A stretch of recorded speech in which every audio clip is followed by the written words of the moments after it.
Puspusan na tagaran ang isinagawang relief operation ng Philippine National Police sa pakikipagtulungan ng The Fraternal Order of Eagles upang matulungan ang mga residenteng naapektuhan ng krisis sa Cebu.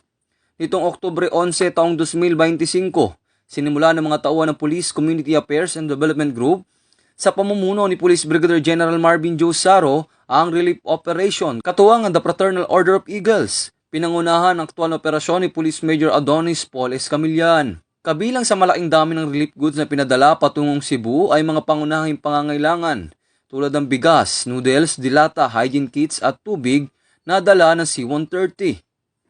Ang PNP ay nagpapakita ng walang sawang dedikasyon sa pamamagitan ng kanilang mabilis at organisadong pagresponde sa panahon ng matinding pangangailangan. Ang agarang aksyon at paglilingkod na ito ay kritikal upang mapabilis ang pagdating ng tulong. Ang kanilang pagtugon ay hindi lamang limitado sa relief operations, kundi kasabay din na mahigpit ang pagbabantay sa crime situation upang matiyak ang kaayusan at kaligtasan. Ang kasalukuyang operasyon ng PNP ay bahagi ng mas malawak na rescue and relief efforts ng pamahalaan at mga civil society organization. Pinapatunayan ng PNP ang kanilang pangako na panatilihin ang peace and order habang patuloy na naglilingkod upang maibsan ang hirap na dinaranas ng ating mga kababayan, partikular na sa Cebu.